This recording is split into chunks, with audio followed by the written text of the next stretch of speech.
The shout hit like thunder through the quiet. "Get off my land!" I looked up from the tomatoes, hose still in hand, wondering what I'd done wrong. Karen Anderson, our HOA president, was storming across the lawn with her phone raised, live streaming my crime. Neighbors peeked over fences.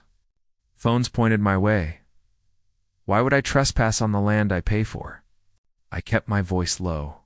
"Ma'am, you might want to check who actually owns the dirt you're standing on." Oh. She wore power red and the confidence of someone who never hears no. "This is HOA property. Leave, or I'll call the police." I thumbed open my property management app. It showed every parcel I leased to the association, the playground, the walking trail, even the community center foundation. "Your treasurer's 3 days behind on rent," I said, polite as a receipt. Her laugh could cut glass.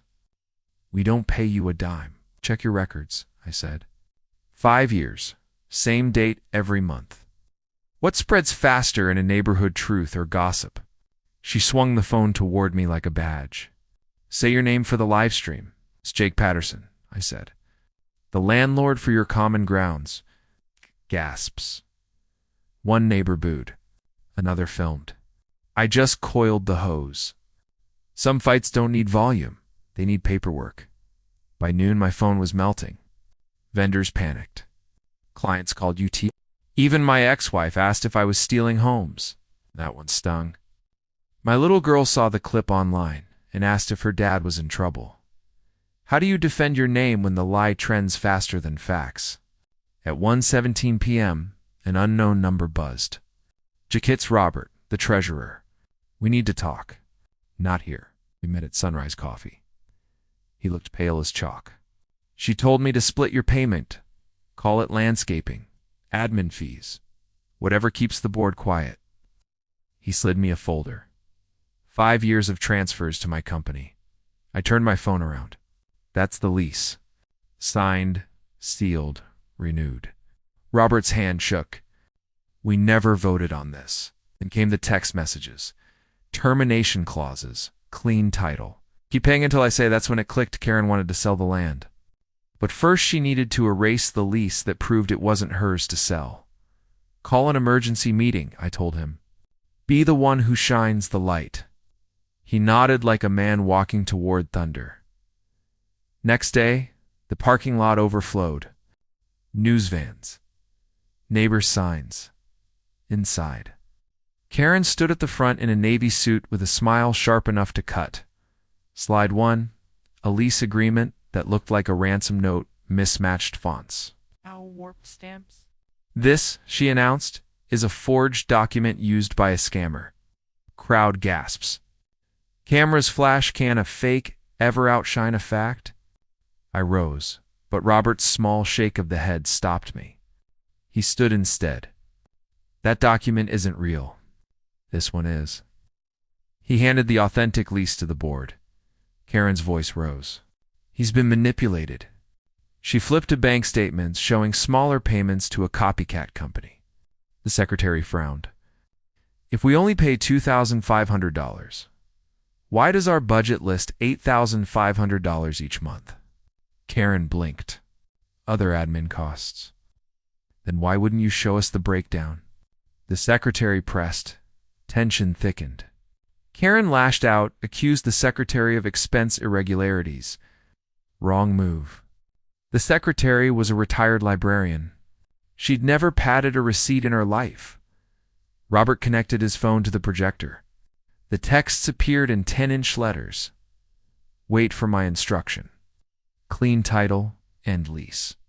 The room fell silent. Karen froze, then chaos voices, questions, live streams. She slammed her laptop shut. "You'll hear from my lawyer." Door slam. And just like that, her empire cracked in daylight. 3 weeks later, I walked up courthouse steps lined with cameras. The prosecutor waved the same forged contract and called it proof of fraud. David, my lawyer, let her finish.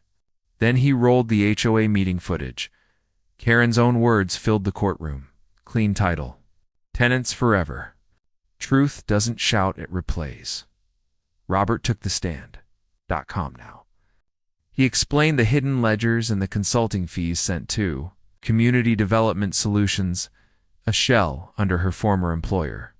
$15,000 a month? No board vote, the jury's faces said everything. The verdict came fast, not guilty. Then the judge added, "This court refers the matter of Miss Anderson to the district attorney." Some silences feel like thunder. 6 months later, that same oak tree shaded the new sign, Patterson Community Gardens. Neighbors brought food to meetings now. Budgets went up on a projector for everyone to see. The best reform is simply honesty in daylight. Karen served 18 months and paid restitution. The money rebuilt playgrounds and funded a legal aid fund for other HOAs. I started the Patterson Fund for Ethical Property Management. We've already helped families from Texas to Georgia fight back against crooked boards. My business doubled. My name got cleared. Funny thing, integrity turned out to be good marketing. Emma runs under the oak, waving a paper plane. "Daddy, tell me about the lady who yelled at you." I chuckle. She thought noise was stronger than truth. Did she say sorry? The court did it for her. She laughs and runs off. I sit back, sip coffee from my father's old mug, and watch the flag catch the wind. Some wars don't end with trophies, just peace. I glance at the camera. If you believe some fights are worth having, I say, like and subscribe to NeighborLoom. Fade to black.